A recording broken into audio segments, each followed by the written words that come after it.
Bonjour les amis, alors je suppose qu'il n'y a personne. Il n'y a personne pourquoi? Parce que bon, il est 8 heures du matin à Dubaï, il est probablement 6 heures du matin à Paris, 5 heures du matin à Casablanca et au Canada je ne sais même pas quelle heure il est.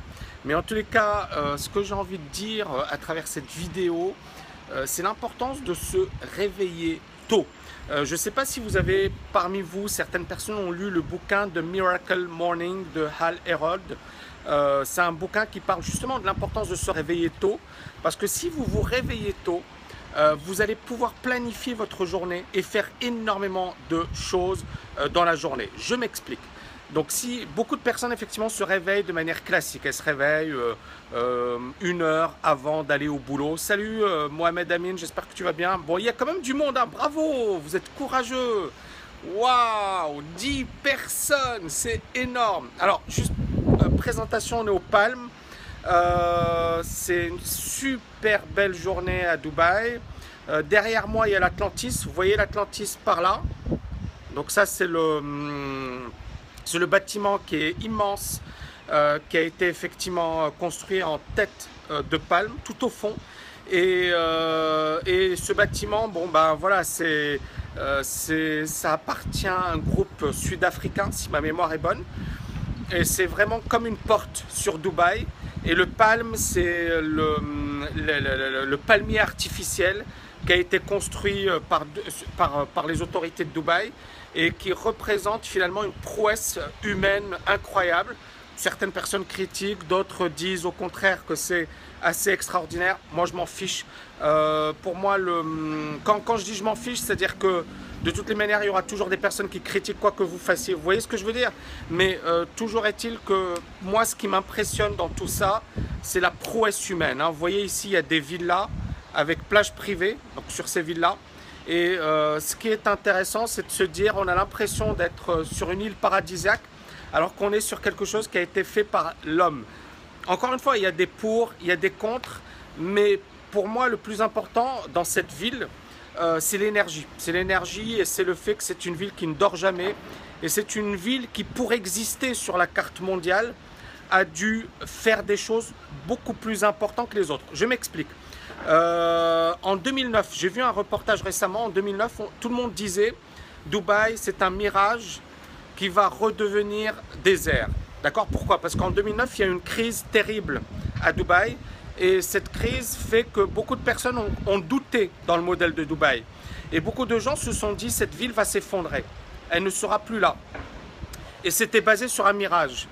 Mais c'est là où on voit que cette ville, en fait, est allée beaucoup plus loin que le mirage, au sens où cette ville, finalement, a réuni des gens du monde entier, a réuni des talents. Et aujourd'hui, ils veulent créer l'équivalent de la Silicon Valley. Et ils veulent attirer les cerveaux. Vous allez me dire, ouais, mais c'est impossible, Tammy, mais comment ils vont faire? C'est les États-Unis qui sont le meilleur. Et bien, c'est justement ça. Les cerveaux qui sont à la Silicon Valley, ils viennent d'où? Je vous pose la question. Les cerveaux qui sont à la Silicon Valley, ils viennent d'où? 50%, c'est des gens qui viennent d'Inde, de Chine, des pays émergents, d'Europe. Vous voyez ce que je veux dire? Le gros des cerveaux de la Silicon Valley viennent de l'étranger, hein. Ils sont pas américains pure souche, entre guillemets, parce qu'il n'y a pas d'américains pure souche. Donc, ils viennent tous de l'étranger, la grande majorité. Il y a eu une étude sur les milliardaires de la Silicon Valley. Steve Jobs, son père est syrien. Brian et Larry Page, je pense qu'il avait des origines russes. Vous prenez beaucoup de PDG de la Silicon Valley, sont soit indiens, russes, syriens comme Steve Jobs, etc. C'est assez incroyable. Et Dubaï s'est dit, ok, nous on est à côté de l'Inde. L'Inde, c'est quand même un producteur de cerveau de malade, hein. Vous voyez, le PDG de Google aujourd'hui, c'est un Indien.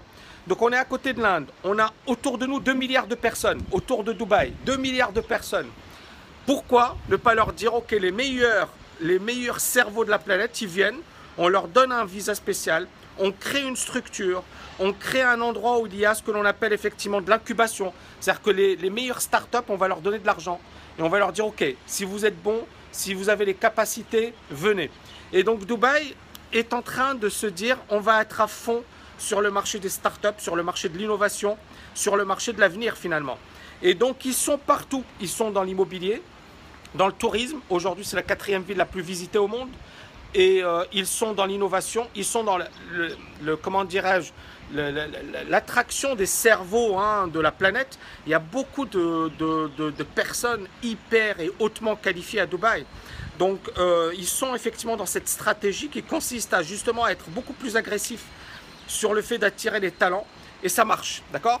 Donc je reviens effectivement sur le sujet hein, de la vidéo. Le sujet c'est le Miracle Morning, le matin miraculeux ou le réveil miraculeux. Donc ce bouquin de Hal Elrod dit la chose suivante. En substance, je vous donne bien évidemment un résumé.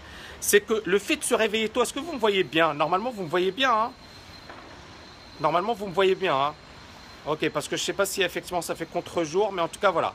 Donc la vidéo elle dit la chose suivante. Le livre dit la chose suivante. Le fait de se réveiller tôt, ça permet effectivement de faire des choses extrêmement importantes avant que ne débute votre journée professionnelle. Je m'explique. Le fait de se réveiller à 5 h du matin vous permet par exemple, si vous devez aller au boulot à 7 h, par exemple de consacrer une demi-heure, 1 heure au sport, et puis bien évidemment de les consacrer aux choses les plus importantes sur un plan professionnel. Par exemple, préparer sa journée, par exemple, lire un article, lire un bouquin, faire des choses qui en 2 heures, d'accord, vous pouvez permettre de débuter votre journée dans les meilleures conditions qui soient. Et donc à partir de là, ce bouquin, il a été écrit par quelqu'un qui à un certain moment a quasiment perdu la vue, qui était handicapé et qui s'est reconstruit en se basant sur cette approche. Récemment, je lisais un article de Richard Branson. Je suppose que vous connaissez tous Richard Branson. C'est le milliardaire britannique. Bon, le gars, il habite dans une île. Il dirige Virgin dans le monde entier. Et ce gars-là, il est génial parce que justement, il mélange vie professionnelle et vie privée. Et Richard Branson dit la même chose. Il dit, moi, je me réveille tous les jours à 5 h du matin. Et je fais du sport. Et puis ensuite, je lis tous mes mails. Je m'occupe de tout l'administratif. Je lis les bouquins que j'ai envie de lire, les articles que j'ai envie de lire. Je fais également un petit travail de recherche parce que quand commence la journée, ensuite je consacre du temps à ma famille. D'accord? Donc 5 h du matin, sport. Je lis, je travaille, je fais les choses les plus importantes. Je consacre du temps à ma famille. Et ensuite, bien évidemment, je suis dans la vie professionnelle. Alors certaines personnes vont me dire, ouais mais Tammy, je ne peux pas me réveiller trop tôt, c'est impossible. Ben, justement parce que vous restez souvent le soir à regarder des séries pourries, à regarder des films ou des émissions qui ne sont pas du tout intéressantes. Et en fait, c'est une perte de temps et une perte d'énergie.